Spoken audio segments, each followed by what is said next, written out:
28 वर्षीय bank employ Sanjeev Mathur की गोली मारकर की गई हत्या को पहले एक रोड रेज का वाकया समझा जा रहा था, लेकिन पुलिस ने शक के 5 अलग अलग एंगल्स को टटोला और साबित किया कि ये एक सोची समझी हत्या की साजिश थी। भूषण बोरा, जतिन भंडारी, इनके नाम का रेड अलर्ट जारी करो और सर्च ऑपरेशन लॉन्च कर दो। Right sir. और संजीव माथुर से जुड़े सभी लोग, उसके पिता गंगाधर, उसका भाई आशीष और उसके मंगेतर नेहा और उसके तीनों दोस्त रवि, नितिन, विशाल, सबके फोन रिकॉर्ड्स निकलवाओ और बारीकी से स्कैन करो। मर्डर? हमारे संजीव का मर्डर किया गया है? हाँ पापा, पुलिस तो यही कह रही है। पुलिस कह रही है कि वो 2 बाइक वाले बार में ही थे, संजीव के ऊपर नजर रखे हुए थे और वहां से उसका पीछा करते हुए गए चैतन्य नगर में।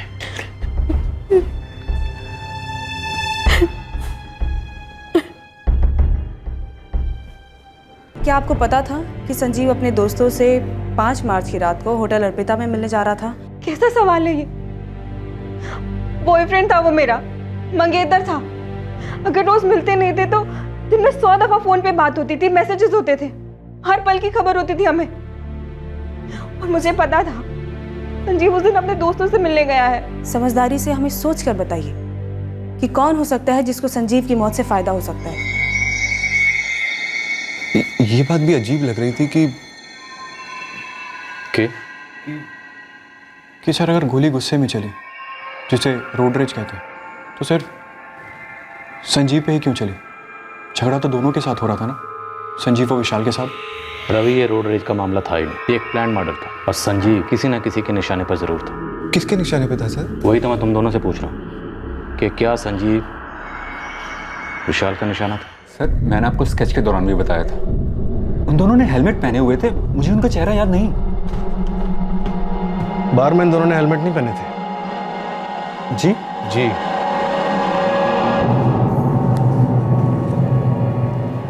सॉरी सर, हमने इन दोनों को नोटिस ही नहीं किया। आप लोग किसी बैंकिंग एग्जाम की कोचिंग क्लासेस के लिए जाते थे ना? हाँ सर, हम चारों एक साथ जाते थे, मैं, नितिन, संजीव और विशाल। और नेहा? नेहा? हाँ नेहा।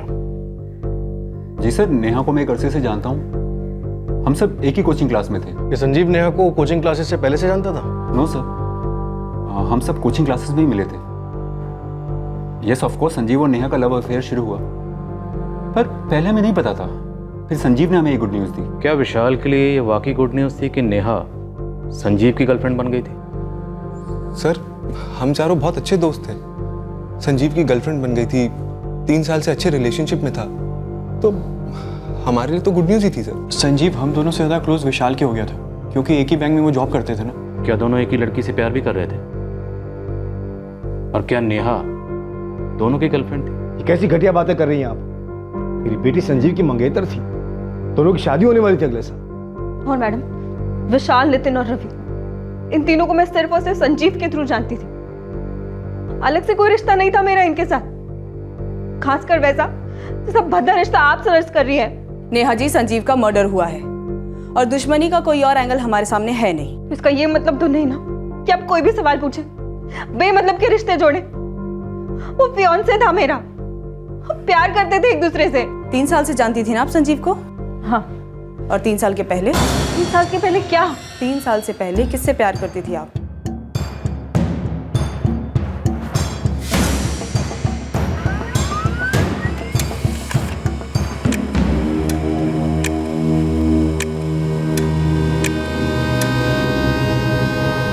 पटना, कोलकाता, लखनऊ, जहाँ जहाँ भी मेरे जेल भाई हैं सभी लगे हुए हैं, लेकिन ये साले दोनों भूषण और जतिन पता नहीं कहाँ गायब हो गए। देख शरद, उन दोनों तक पहुँचना पुलिस के लिए बहुत ज़रूरी है। वो दोनों मिले तो ही केस सुलझेगा। तू रेट की चिंता मत कर, 3 गुना दूंगा, 4 गुना दूंगा। जावेद भाई, आखिर मामला क्या है? आम का पेड़ मत गिन, और ये रखा एडवांस, ढूंढ उन्हें। मिल गया? हाँ मिल गया। भाई हमें निकलना चाहिए, चल। वैसे हम कहाँ जा सकते हैं? कहीं भी जा सकते हैं जहाँ पर हम कभी गए नहीं हो, मतलब जहाँ हमें कोई पहचाने नहीं। मुंबई, कोलकाता, हैदराबाद, चेन्नई, दिल्ली, कहीं भी। इतनी गर्मी है, कहाँ जाएंगे यार? हमारे चेहरे हैं ना पुलिस वालों के हत्थे लग गए। सारे पुलिस स्टेशन में फोटो चिपकाए हुए हैं, मोस्ट वांटेड, समझे? कैसे? सीसीटीवी कैमरा, होटल, याद है? मैं बोल रहा था नहीं जाते आगे, यहीं रुकते हैं। तुम जिद कर रहे थे, चलो चलो चलो आगे चलते हैं, देखते हैं आगे आया कि नहीं आया। लेकिन साला उन लोग कैसे पता चला वो 2 बाइक वाले हम लोग हैं? यार मुझे क्या पता। और पुलिस वाले ना अंधेरे में साया ढूंढ लेते, बगीचे से बदबू सूंघ लेते। वैसे हमें निकलना चाहिए, शायद जमशेदपुर अब दोबारा देखने को नहीं मिले। कोई नई बात नहीं है। इस कांड के मास्टरमाइंड ने अलग सिम कार्ड इस्तेमाल किया होगा, फर्जी वाला। सर, संजीव की उसकी मंगेतर नेहा के साथ रेगुलर बात होती थी। उसके तीनों दोस्त नितिन, विशाल और रवि, उनसे भी रेगुलर बातें होती थी। और सर एक और नंबर है जिस पर कुछ ज्यादा ही बातें होती थी। किसका है? देवी का है सर। नंबर फर्जी नहीं है, उसी का है। देवी का संजीव के बैंक में काम करती है। दोनों एक ही जगह काम करते थे तो ज़्यादातर काम की बातें होती होंगी। सर काम की बातें काम की जगह पर आमने सामने होती होंगी। रात को 11 बजे, सुबह 6 बजे, पब्लिक हॉलीडेज, संडेज, मतलब समझ रहे हैं ना आप? बोलो आप। कट्टे का ट्रिगर दबाने वाले हत्यारों को भनक लग गई थी कि पुलिस उनके पीछे हाथ धोकर पड़ गई है। वो अपने कदमों के सारे निशान मिटाते मिटाते गुमनामी की गुफाओं में गुम होने के लिए निकल पड़े थे। दूसरी ओर पुलिस को फोन रिकॉर्ड्स में संजीव माथुर की जिंदगी का एक अनजाना पहलू नजर आया और तीसरी ओर संजीव की मंगेतर नेहा के बारे में भी उन्हें एक अजीब सी जानकारी मिलने जा रही थी। मैडम मैटर तो है मगर पुराना है। गोविंद गड़े मुर्दे और पुराने आशिक सबसे ज्यादा बोलते हैं। 3 साल से पहले किससे प्यार करती थी आप? पुराने आशिक का नाम सौरभ गुप्ता है। इस आशिक की कुंडली लाए हो ना? वो क्या कहते हैं इसका स्टेटस? इट्स सिंगल और कॉम्प्लिकेटेड?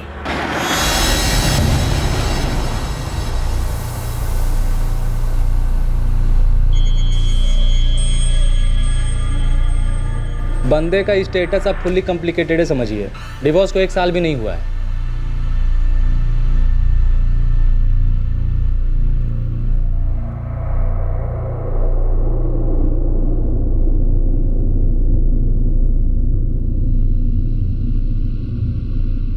नेहा की वजह से हुआ डिवोर्स? मैडम इन लोग का चक्कर 4 साल पुराना था। अब डिवोर्स किस वजह से हुआ इसका स्टेटस अपडेट तो अभी तक मिल नहीं पाया। 4 साल पहले ये सौरभ और नेहा कहाँ मिले, कैसे पता चलेगा? वैशाली गुप्ता मैडम। हेलो, वैशाली नेहा की सहेली और सौरभ गुप्ता की छोटी बहन मैडम। वैशाली का नंबर?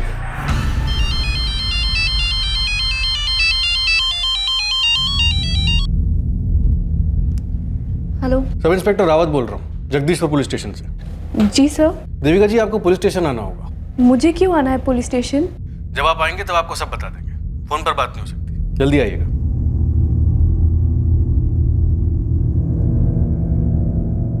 संजीव माथुर के बारे में बात करनी है, लेकिन मैं तो उन्हें जानती तक नहीं हूँ। नेहा को तो जानती होंगी, काफी अच्छी तरह जानती होंगी, हाँ या ना?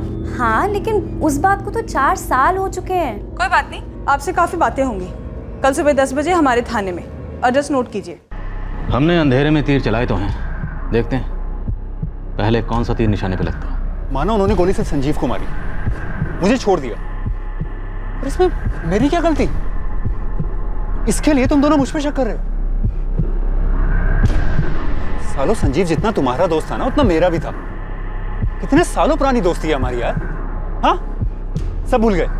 देख विशाल, हम तेरे पे शक नहीं कर रहे थे। हाँ यार, वो पुलिस वालों ने कहा कि दोनों हत्यारे बाहर से पीछा कर रहे थे, तो 1 सेकंड के लिए लगा कि संजीव को गोली लग गई और विशाल को एक खरोंच भी नहीं आई। लेकिन उन दोनों को हमारे पार्टी के बारे में पता कैसे चला? मैंने तो किसी को भी नहीं बताया था। और मैंने भी नहीं। शायद संजीव ने किसी को कहा, और संजीव अपनी एक बात 2 जगह जरूर बताता था, एक अपने घर वालों को और दूसरी नेहा को।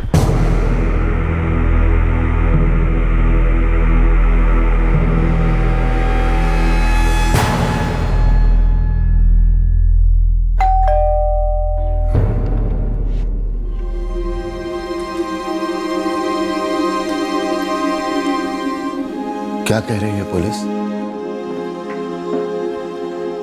वही इन्वेस्टिगेशन जारी है। ऐसी भी क्या दुश्मनी थी हमारे संजीव से कि उसके पीछे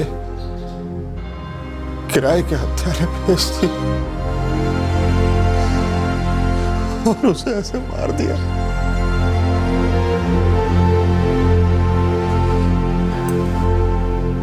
बेटा, दर्द इतनी आसानी से नहीं जाता और शायद पूरी तरह तो कभी नहीं जाता,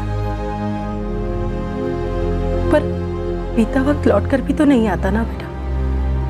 जिंदगी तो जीनी पड़ती है ना, चाहे कुछ भी हो जाए। आगे की तो सोचनी ही पड़ती है।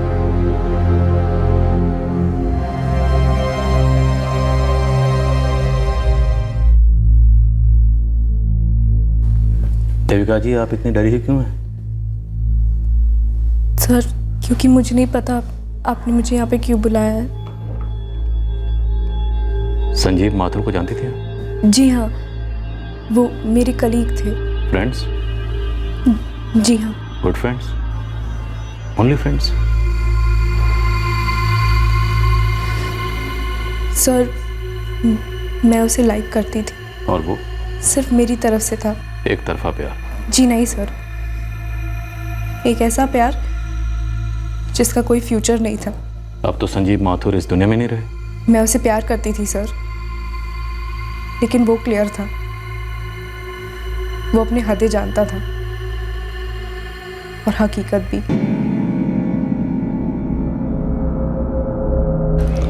सच कहूं देविका, यही ना कि तुम मुझे झूठा दिलासा नहीं देना चाहते। तुम जानती हो यार, एंगेज्ड हूं मैं नेहा से। लेकिन तुम मुझसे भी तो प्यार करते हो संजीव। एक्चुअली तुम सिर्फ मुझसे प्यार करते हो। देविका, मैं नेहा के साथ कमिटेड हूँ। मैं उसके साथ, किसी के साथ भी चीटिंग नहीं कर सकता। हमारे प्यार को चीटिंग तो मत कहो, बुरा लगता है, दुख होता है।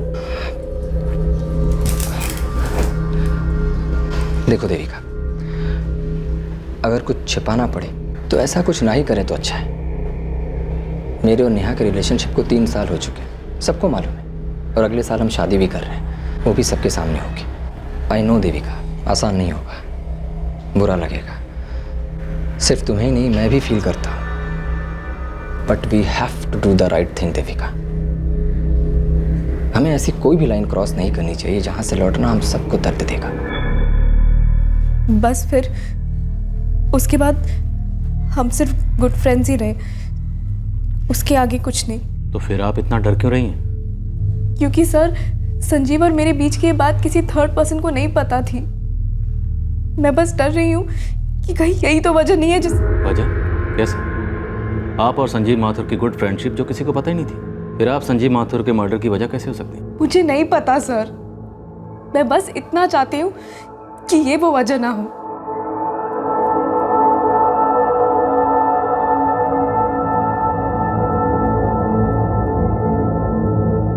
रावत, मुझे इस देविका राय के ना सिर्फ फोन रिकॉर्ड्स चाहिए बल्कि इसके एसएमएस, सोशल मीडिया साइट्स पर इसकी सारी लॉगिन्स और चैट्स सब चाहिए। सर, इतने श्योर हैं आप इसके बारे में? मैं इसलिए श्योर हूं क्योंकि ये बहुत अनश्योर थी और जरूरत से ज्यादा डरी हुई भी। संजीव माथुर के फोन रिकॉर्ड से देविका राय वाला मामला सामने आया था। उसकी क्वेश्चनिंग से बयां हुई एक साइलेंट लव स्टोरी, लेकिन संजीव के फोन रिकॉर्ड्स को टटोले जाने से कहीं और किसी के हाथ कांपने लगे थे।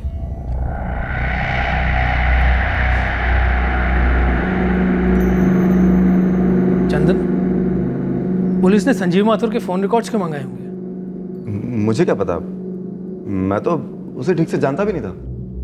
देख, जब मैं पुलिस के लिए रिकॉर्ड्स निकलवा रहा था तब मुझे लॉगिन करना पड़ा। सिस्टम में एंट्री हुई है कि 2 महीने पहले संजीव माथुर के फोन रिकॉर्ड्स निकलवाए गए थे और रिकॉर्ड्स निकलवाने वाले एम्प्लॉय का नाम है चंदन भट्ट, जो तू है।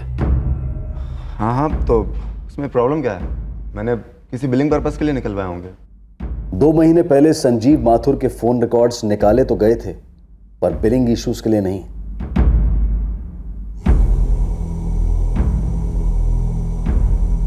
संजीव माथुर के कत्ल का प्लान एक अरसे से बुना जा रहा था।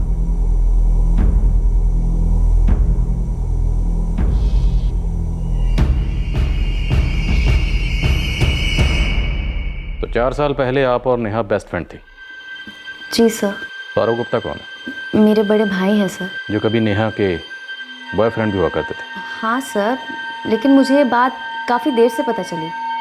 वैशाली, आप और नेहा कहाँ और कैसे मिले, और फिर आपके भैया और नेहा कब मिले, कैसे मिले और क्यों बिछड़े? पूरी कहानी शुरू से सुनाओ। नेहा और मैं कॉलेज में साथ थे, ग्रेजुएशन कर रहे थे। हम दोनों को एक ही हॉस्टल रूम अलॉटेड था। नेहा, आज कोई क्लास नहीं है तेरा? नहीं यार, बहुत ही बोरिंग सा प्रोफेसर है। मैं अगले लेक्चर में आ जाऊंगी।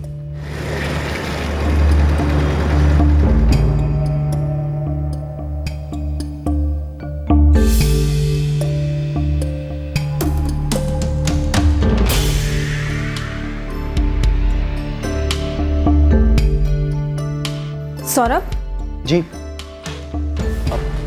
वैशाली कहाँ है? आप? मैं सौरभ गुप्ता, वैशाली का बड़ा भाई।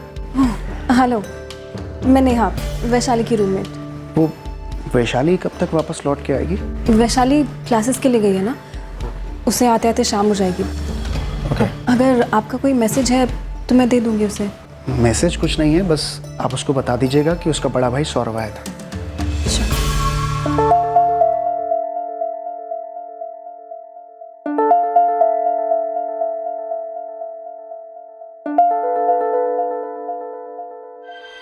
दोनों मेरे थ्रू मिले और मेरे पीठ पीछे ही मिलते थे। मुझे तो पता भी नहीं था कि भैया अक्सर हॉस्टल आते हैं सिर्फ नेहा से मिलने। दोनों सीरियस थे एक दूसरे को लेकर? नहीं सर, वो तो बस ऐसे ही था और ख़त्म भी हो गया था। आपको कब और कैसे पता चला? कब आए थे?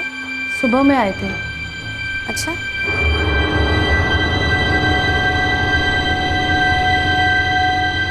The number you have called is currently switched off. Please try again later. Thank you.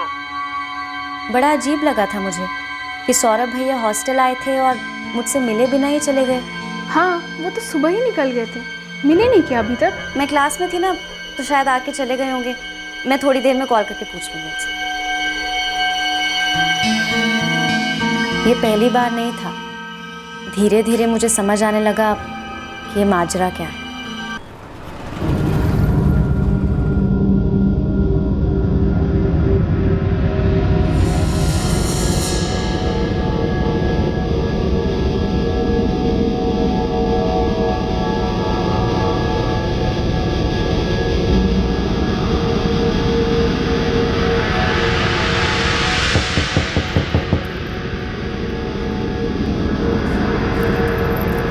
अरे आ गई तू, कैसा रहा लेक्चर? क्या हुआ, तेरा मूड खराब है? नेहा, आज तक सिर्फ दूसरों से सुना था, आज देख भी लिया। क्या? क्या जानती नहीं हो क्या? देख वैशाली, वो कुछ देखना वेखना नहीं है, जो देखना था वो देख लिया। सौरभ ने मना किया था बताने से। हम अभी श्योर नहीं है ना। किस चीज को लेके श्योर नहीं हो? शादी वादी? ऑफ कोर्स यार, वरना ऐसे थोड़ी ना। नेहा, मेरी भाभी 5 महीने प्रेग्नेंट है।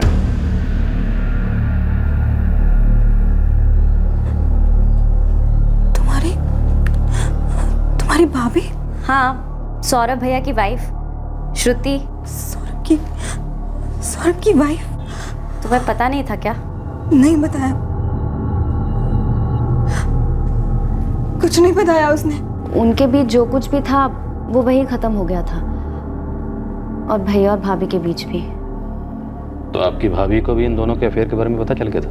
उन्हें शक हो गया था तो उन्होंने घर छोड़ दिया। फिर मेरे मम्मी पापा और उनके पेरेंट्स ने बहुत मेहनत की उनको साथ लाने में, लेकिन जैसे ही नेहा को भैया के झूठ के बारे में पता चला, उसने वो रिश्ता वहीं एंड कर दिया। पक्का? उसके बाद उन दोनों के बीच में कुछ नहीं था, या अब उन दोनों के बीच में कुछ नहीं है? सर, मुझे जितना पता है वो मैं आपको बता रही हूँ। 1 साल बाद कॉलेज ख़त्म हुआ, उसके बाद हम सब घर लौट गए। उसके बाद मेरी भतीजी पैदा हुई। पर तुम्हारे भैया भाभी तो अलग हो चुके हैं, डिवोर्स हुआ है उनका? हाँ, उस अफेयर के बाद उन दोनों के बीच पूरी तरह से बन ही नहीं पाई।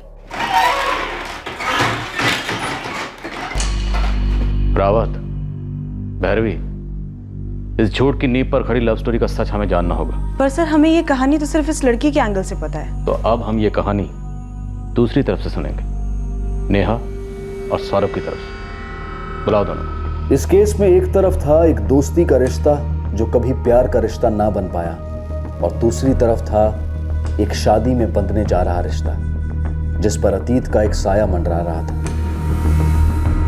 क्या थी सच्चाई इस अतीत की? क्या थी इस टूटे रिश्ते की दास्तां? एक तरफ था एक जुर्म का जाल और दूसरी तरफ था जाल रिश्तों का। अब इन जालों के कौन से धागे टूटे हुए थे और कौन से धागे एक दूसरे से जुड़े हुए थे, ये जानना बाकी था। इन धागों की गांठें तब खुली जब पुलिस के सामने सुराग एक बहुत ही अनपेक्षित कोने से प्रकट हुआ। सवाल उठा कि क्या रिश्ता टूटने के 4 साल बाद भी सौरभ गुप्ता और नेहा के बीच में अब भी कुछ सुलग रहा था? सौरभ गुप्ता? जी हाँ, सौरभ गुप्ता, आपकी college hostel roommate Vaishali Gupta का बड़ा भाई, जिसके साथ आपका कभी अफेयर हुआ करता था। 4 साल पहले हुआ था सर, लेकिन मैं उसे कब का भुला चुका हूँ। वो रिश्ता बहुत पहले खत्म हो चुका था सर। सौरभ, कुछ चीजें मुश्किल होती हैं लेकिन नामुमकिन नहीं। जैसे कि 1 साल पहले के रिकॉर्ड्स निकलवाना। और पता तुम्हारे रिकॉर्ड्स क्या कहते हैं? कि तुम झूठ बोल रहे हो। ये रिकॉर्ड्स ये तो साबित नहीं करते ना कि हम दोनों में अभी भी कोई रिश्ता है। सर, हम दोबारा कभी नहीं मिले क्योंकि नेहा बहुत आगे निकल चुकी थी और मैं भी आगे बढ़ गया था। हाँ, कभी कभार एक दूसरे का हालचाल जानने के लिए फोन पे बात हो जाती थी। सच? सच। मैं ये नहीं कह रही हूँ कि हमारी बात नहीं होती थी, बात होती थी हमारी, पर रिश्ता नहीं था। नहीं था सर। वो क्या है ना सर, रिश्ते टूटने के बाद भी कि धूल से रह जाती है यादों में, और हम बस एक दूसरे की खबर रखते थे। आप दोनों के बीच में क्या बात होती थी? क्या वो आपके साथ फिर से रिश्ता शुरू करना चाहता था? सर, मैं नेहा से हमेशा से शादी करना चाहता था क्योंकि मेरी पहली शादी एक गलती थी। लेकिन सर, मुझे यह भी पता था कि अब नेहा के साथ मेरा कुछ नहीं हो सकता। तुम्हें तो यह भी पता था कि नेहा की मंगनी हो चुकी है, उसकी शादी होने वाली है। सर, वो तो मुझे अभी 6 महीने पहले पता चला जब मेरी नेहा से बात हुई। लेकिन सर, मेरी तरफ से कभी कुछ नहीं था। मुझे कॉल्स करता था, मैसेजेस करता था, पुरानी यादों को ताज़ा करता था, और मैं बस उसे मना नहीं कर पाती थी। ना कहना भी तो हाँ ही समझा जाता है। लेकिन सर, मेरी तरफ से कुछ नहीं था। जिस तरह से उसने अपनी शादी छुपाई थी, क्या आपसे उसने अपना डिवोर्स भी छुपाया था? जी नहीं सर, उसने बताया था मुझे कि उसने डिवोर्स लिया है, पर मुझे उससे कोई फर्क नहीं पड़ता। वो उसकी जिंदगी है और आप उसकी जिंदगी का हिस्सा? जी नहीं सर, मैं संजीव की जिंदगी का हिस्सा थी, जिसके साथ मैं अपनी पूरी जिंदगी बिताने वाली थी। सौरभ सिर्फ एक अतीत था मेरे लिए। बस बहुत हुआ सौरभ, मैंने कई बार तुम्हें पोलाइटली समझाया है। देखो, मैं तुम्हारी इंसल्ट नहीं करना चाहती, लेकिन इनफ इज इनफ सौरभ। ये फोन कॉल्स, ये मैसेजेस, सब कुछ एकदम बंद। नेहा, प्लीज मेरी एक बार बात सुनो। देखो, मैंने अपनी शादी की बात तुमसे सिर्फ इसलिए छुपाई क्योंकि मैं तुम्हें खोना नहीं चाहता था। डिवोर्स फाइल करने के बाद मैं तुम्हें सब कुछ बताने वाला था, सब कुछ अच्छे से प्लान किया था, बट सब फेल हो गया। जो हुआ वो हुआ, बात वही खत्म। नेहा, बात खत्म नहीं हुई है। तुम समझने की कोशिश करो, श्रुति और मेरा डिवोर्स हो चुका है। अब मैं पूरी तरह से सिंगल हूँ। नेहा, अब हमारे बीच में कोई नहीं आ सकता है। प्लीज प्लीज लौट आओ। स्टॉप इट सौरभ, मैं सीरियसली कह रही हूँ। मेरी मंगनी हो चुकी है और अगले साल मेरी शादी होने वाली है। मंगनी हुई है ना नेहा, शादी तो नहीं। नेहा, मंगनी कैंसिल भी हो सकती है। प्यार हुआ है सौरभ, वो तो कैंसिल नहीं हो सकता ना। सच्चा प्यार जो मैं अपने मंगेतर से करती हूँ, जो तुमने तो कभी मुझसे किया नहीं और मैं तुमसे कभी करूंगी नहीं, इस जिंदगी में तो बिल्कुल नहीं। नेहा, प्लीज ऐसा मत बोलो, प्लीज। अच्छा, तो यही होगा सौरभ कि मैं कुछ बोलूँ ही ना और तुम भी कुछ मत बोलो। आज के बाद ये सारी बातें यही खत्म। Best of luck, bye. Neha, Neha. बुरा तो बहुत लगा सर, ऐसा लगा जैसे आपका कोई बहुत करीबी चल बसा। लेकिन कोई जब गुजर जाता है तो वो वापस लौटता नहीं है ना सर। उसी तरह अगर कोई इंसान ये फैसला ले ले तो उसे बदल पाना बहुत मुश्किल है, खास तौर पर तब जब वो इंसान खुद ही बदल जाए। 4 साल पहले की नेहा और आज की नेहा में जमीन आसमान का फर्क है सर। मेरा दिल, मेरी सोच, मेरा सब कुछ बदल चुका है। आपका फियांसे संजीव माथुर इस सौरभ गुप्ता के बारे में कितना जानता था? वो नहीं जानते थे। उन्होंने कभी मुझसे मेरे अतीत के बारे में नहीं पूछा था और ना ही मैंने उनसे कभी पूछा। लेकिन सर, अगर वो मुझसे कभी भी पूछता तो मैं उसे बता देती। संजीव एक बहुत ही अच्छा और बहुत सीधा इंसान था सर। मैं उसके साथ कभी चीटिंग नहीं कर सकती थी। और ये सौरभ गुप्ता, ये आपके फियांसे संजीव माथुर के बारे में कितना जानता था? मेरे मुंह से तो कभी संजीव का नाम तक नहीं निकला था सर, कभी भी नहीं। मैं सौरभ को हमारी जिंदगी से दूर रखना चाहती थी। सर, जब उसने मुझे बता दिया कि वो अपने मंगेतर से प्यार करती है, वो उससे शादी करना चाहती है, तो मेरे लिए काफ़ी था। सर, आज आप मेरे लिए 2 और 2 4 जोड़ रहे हैं। मुझे तो अब पता चला कि वो संजीव माथुर जिसका मर्डर हुआ वो नेहा का मंगेतर था। सच बोलना सौरभ? सर, मैं सच ही बोल रहा हूँ। और वैसे भी मेरे लिए सिर्फ एक ही सच है, और वो ये है कि मेरे लिए प्यार का मतलब नेहा था।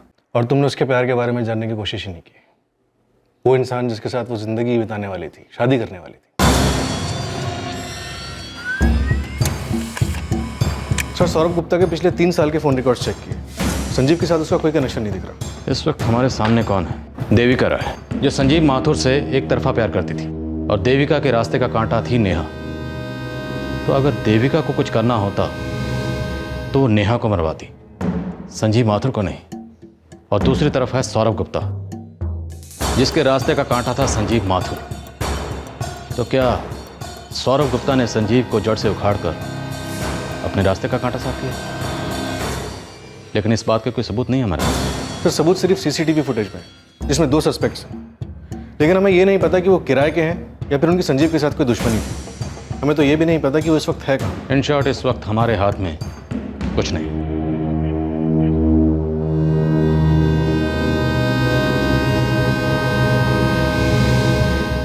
इस हत्या को अंजाम देने वाले इस जुर्म के मास्टरमाइंड्स तक पहुंचने की एकमात्र कड़ी पुलिस के रडार से उड़ चुकी थी। पीड़ित के घर वाले दर्द की अंधी गली में जवाब ढूंढ रहे थे कि आखिरकार उनके बेटे की ऐसी निर्दयी हत्या क्यों हुई और किसने करवाई। सवाल हर किसी के पास थे, पर जवाब में या तो खामोशी थी या और एक सवाल। ये जवाब जब बतौर सवाल सामने आया तो पुलिस अचरज में पड़ गई। सवाल के भेस में ये सुराग था। ये संजीव माथुर क्या नेहा तिवारी का मंगेतर है? क्या ये संजीव माथुर है नेहा तिवारी का मंगेतर?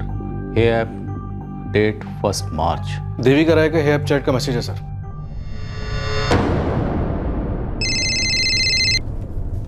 हेलो,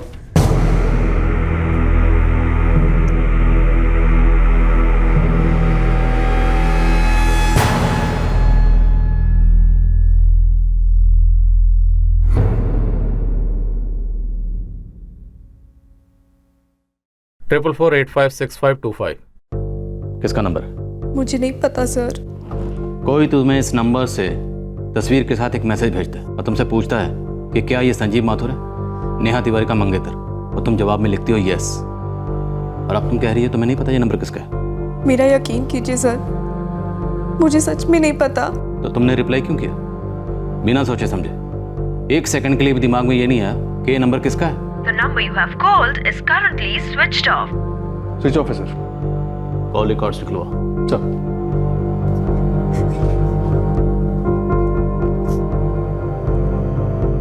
बोलिए देविका राय, बोलिए। इस बात का जवाब तो आपको देना पड़ेगा कि मैसेज आपको किसने भेजा था। मुझे सच में नहीं पता सर।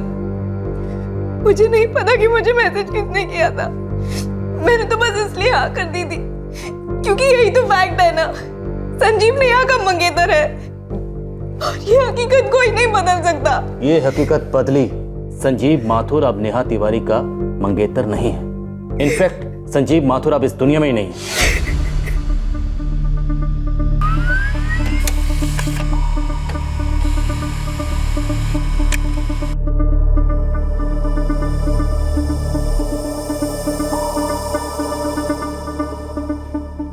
Rawat, case solve.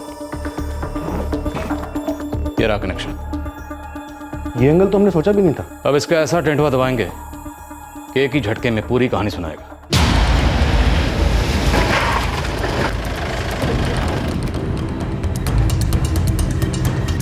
मैंने कहा था ना, कुछ चीज़ें मुश्किल होती हैं लेकिन नामुमकिन नहीं। हमने अंधेरे में तीर चलाया जो निशाने पर लगा, बस अंधेरा दूर होने का इंतजार कर। सर सर देविका जी, उस इंसान ने आपको हे ऐप पे पूछा कि क्या संजीव माथुर नेहा तिवारी का मंगेतर है, और आपने रिप्लाई में यस किया, बिल्कुल भी डिले नहीं किया। ऐसा कैसे हो सकता है कि आपने ये जानने की भी कोशिश नहीं की कि कौन है ये आदमी और क्या मकसद है इस अजनबी का? सॉरी मैम, मैंने नहीं सोचा, मैंने सच में नहीं सोचा। नहीं साहब, नहीं साहब, मैं कुछ नहीं जानता। मैं सच कह रहा हूँ साहब, मेरी बात का यकीन करिए, मैं सब के बारे में कुछ भी नहीं जानता। साहब आपको गलतफहमी हो रही है साहब। हमारे सामने इस कुर्सी पर बैठने वाला हर मुजरिम पहले यही डायलॉग बोलता है, लेकिन हम हर मुजरिम को सच बोलने का एक मौका ज़रूर देते हैं। उसके बाद भी अगर वो यही डायलॉग रिपीट करता है, मैंने कुछ नहीं किया, मुझे कुछ नहीं पता, तो फिर हम डायलॉग नहीं बोलते, सीधा एक्शन शुरू करते हैं। और जब हम एक्शन शुरू करते हैं तो ये जो कांस्टेबल है ये डंडे से पिटाई शुरू कर देते, और तुम्हारी इतनी पिटाई करेंगे कि तुम्हारी हड्डी पसली एक हो जाए। ठीक से बैठना तो क्या, ठीक से लेट भी नहीं पाओगे। तो अब ये तुम तय कर लो, पहले तुम्हारी जुबान चलेगी या हमारा डंडा?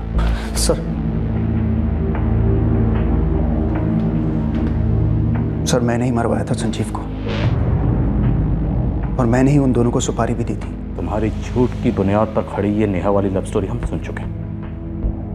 अब तू हमें एक्शन स्टोरी सुना। देविका राय से तुम्हारा कांटेक्ट कैसे हुआ? वो तो किराए के हत्यारे कौन थे, और संजीव माथुर को तुमने कैसे मरवाया? पूरी कहानी सुना दे कि झटके में क्लाइमैक्स तक, और हाँ, नो इंटरवल। जब नेहा ने मुझे फ़ोन करके बताया कि वो इंगेज्ड है और वो अपने मंगेतर से प्यार करती है और वो बहुत जल्द शादी करने वाली है, तो बस सर मेरा दिमाग ख़राब हो गया।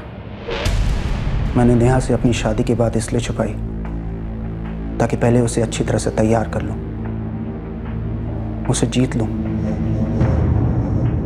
इसीलिए मैंने अपनी वाइफ श्रुति को भी डिवोर्स दे दिया था ताकि हमारे बीच में कोई रुकावट ना हो सर। लेकिन जब वो खड़ी आई तो नेहा ही तैयार नहीं थी।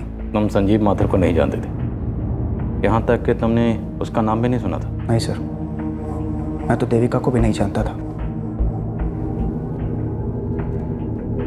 तुमने देविका राय के मोबाइल पर संजीव माथुर की तस्वीर के साथ ही मैसेज भेजा था कि क्या यही संजीव माथुर है जो नेहा तिवारी का मंगेतर है? जी, और उसी मैसेज की वजह से मैं पकड़ा गया है ना। देविका राय का नंबर तुम्हें कहां से मिला? जड़ से उखाड़ फेंकना। सौरभ के मसले की, उसकी कश्मकश की जड़ संजीव माथुर था, नेहा का मंगेतर। एक ऐसा इंसान जिसके बारे में सौरभ को कोई जानकारी नहीं थी, ना कभी देखा, ना कभी फोन पर बात हुई, और ना ही कभी आमने सामने मिला। अब सौरभ के लिए संजीव के बारे में जानकारी नेहा से तो मिलने से रही, और अगर वो कोशिश भी करता तो उसके प्लान के हर कदम के निशान सीधे पुलिस तक पहुंचने का खतरा भी था। मैंने एक फेक फ्रेंड स्क्वायर प्रोफाइल बनाया आंचल मिश्रा के नाम से, और बड़ी कोशिशों के बाद नेहा ने मेरा फ्रेंड रिक्वेस्ट एक्सेप्ट किया। फ्रेंड रिक्वेस्ट एक्सेप्ट होने के बाद मुझे नेहा के फोटोग्राफ्स देखने को मिले। मैंने इन फोटोग्राफ्स की मैचिंग की और पता चला बंदे का नाम संजीव माथुर है।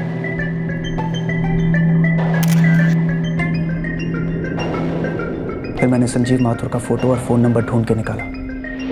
तुम तो संजीव माथुर को जानते तक नहीं थे, और ना ही नेहा ने तुम्हें संजीव के बारे में कुछ बताया। फिर तुम कैसे श्योर हुए कि ये वही संजीव माथुर है जो नेहा तिवारी का मंगेतर है? श्योर नहीं था सर, इसलिए तो श्योर करवाया। सौरभ यार क्या कह रहा है तू? मरवाया क्या? निकलवाना यार, एक नंबर के फोन रिकॉर्ड ही तो निकलवाने के लिए कह रहा हूँ मैं तुझसे। यार फोन रिकॉर्ड्स निकालना कोई हलवा पूरी तो है नहीं यार। नाम मत बोल प्लीज। देख, मैं तुझे नंबर और नाम दोनों SMS कर रहा हूँ, ठीक है? और तू आसानी से कर लेगा यार, तेरी कंपनी का ही सिम कार्ड है। देख वो सब ठीक है, लेकिन तू पहले मुझे ये बता कि तेरा इरादा क्या है। भाई मैं कुछ भी गलत नहीं कर रहा हूँ, समझ रहा है तू? तो फिर बोल क्यों नहीं रहा है? यार बोल दूंगा यार, और तू मुझे जानता नहीं है क्या जो ऐसे सवाल जवाब कर रहा है? पहले रिकॉर्ड्स तो निकलवा। मैंने मेरे दोस्त चंदन को पटा लिया संजीव माथुर के फ़ोन रिकॉर्ड्स निकलवाने के लिए। संजीव के फ़ोन रिकॉर्ड्स में से मुझे एक नंबर मिला जिस पर संजीव फ़ोन किया करता था, नेहा के नंबर के बाद यही एक नंबर था जिस पर संजीव के मैक्सिमम कॉल्स जाते थे। मैंने तुक्का लगाया और इस पर एक हे ऐप मैसेज भेजा।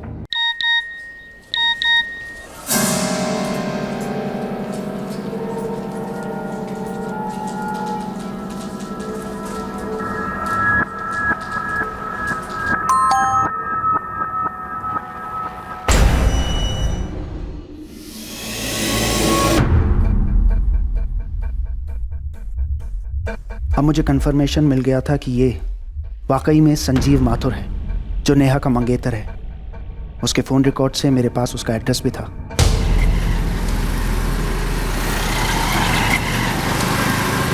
फिर मैंने उसका पीछा शुरू किया।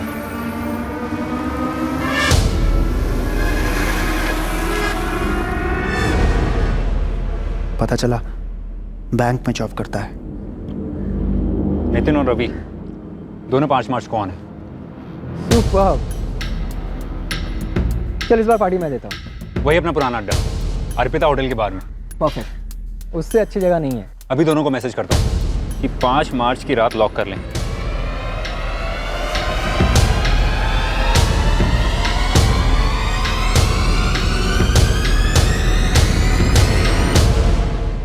मुझे नहीं पता था कि वो दिन इस काम के लिए सही था कि नहीं, लेकिन मैंने सोच लिया था कि उस दिन काम करना है तो बाकी सब ठीक हो ही जाएगा।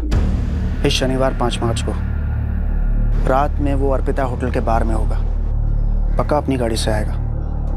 तुम लोग उसका पीछा करोगे और सुनसान जगह देखकर। ये फोटो है उस लौंडे का। इसको ठोकना है? हाँ, अच्छी तरह से देख लो। हो सकता है कि कोई इसका दोस्त भी इसके साथ हो, लेकिन मरना सिर्फ यही चाहिए। ठीक है, मरेगा ये। ध्यान से।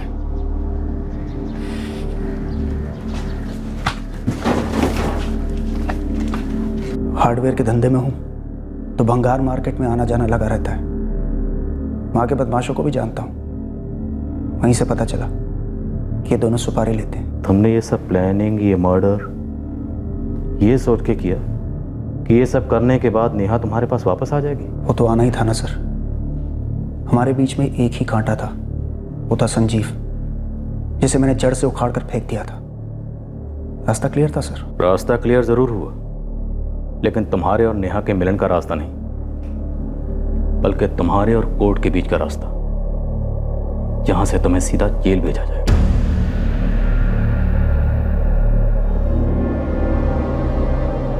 संजीव की मौत का कारण और उसकी पूरी प्लानिंग सुनकर संजीव के दोस्त बौखला गए। देविका यकीन ही नहीं कर पा रही है कि उसने एक अजनबी के मैसेज को रिप्लाई किया और जिसकी वजह से उसके प्यार संजीव की हत्या में मदद हुई। संजीव के घर वाले मान ही नहीं पा रहे हैं कि संजीव का हत्यारा एक ऐसा आदमी है जो संजीव को जानता तक नहीं था। बस उसे सिर्फ इसलिए मार डाला क्योंकि संजीव की मौजूदा मंगेतर 4 साल पहले उस आदमी की माशूका रही थी। नेहा बहुत ज्यादा डिस्टर्ब्ड है। उसने कभी सोचा भी नहीं था कि एक अतीत के रिश्ते का भूत उसके वर्तमान में इतना दुखद उधम मचाएगा। अपने स्वार्थ को प्यार समझने वाले इस व्यक्ति ने एक मासूम इंसान की जिंदगी बेवक्त छीन ली। संजीव माथुर ने जिंदगी जीने का पूरा प्लान बना रखा था, लेकिन नियति की प्लानिंग कुछ और ही थी। एक चोट खाया प्रेमी उसकी मौत की प्लानिंग कर बैठा और दुर्भाग्यवश कामयाब भी हुआ।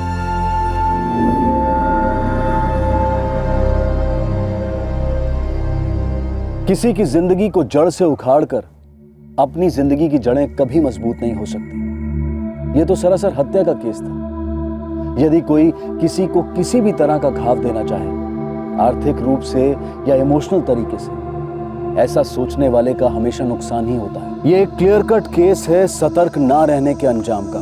देविका राय को एक अज्ञात नंबर से मैसेज आया संजीव माथुर के बारे में जानकारी मांगता हुआ। अगर देविका ने उसी वक्त सतर्क होकर यह सोचा होता कि कोई अजनबी उससे जानकारी क्यों मांग रहा है और यह बात उसने संजीव को बताई होती, तो शायद संजीव सतर्क हो जाता और शायद सौरभ अपने क्रिमिनल इरादों में सफल नहीं हो पाता। उसी तरह से मोबाइल सर्विस प्रोवाइडर के ऑफिस में काम करने वाले सौरभ के दोस्त चंदन को भी सतर्क हो जाना चाहिए था। जब सौरभ ने उससे संजीव के कॉल रिकॉर्ड्स निकलवाने की संदेहजनक दरख्वास्त की। चंदन ने बिना सोचे रिकॉर्ड्स निकालकर एक गैर कानूनी हरकत की और अनजाने में वो भी सौरभ के प्लान का हिस्सा बन गया। उसे नौकरी से सस्पेंड कर दिया गया है और पुलिस उससे और पूछताछ कर रही है। हर जुर्म होने के पहले अक्सर एक सिग्नल देता है जो मुजरिम और पीड़ित दोनों के करीबी लोगों को सतर्क करने के लिए एक दस्तक होती है। अपनी आंख, कान और सबसे ज्यादा अपना दिमाग खुला रखें। जुर्म काफी कम हो सकते हैं। फिर मुलाकात होगी अगले एपिसोड में और खुलासा करेंगे एक और जुर्म का। तब तक सतर्क रहें, सुरक्षित रहें और देखते रहें क्राइम पेट्रोल सतर्क। सबक एक को, सीख हम सबको। जय हिंद। क्राइम पेट्रोल्स के और भी दिलचस्प कहानी देखने के लिए हमारे चैनल को सब्सक्राइब करें और बेल आइकॉन दबाना न भूलें।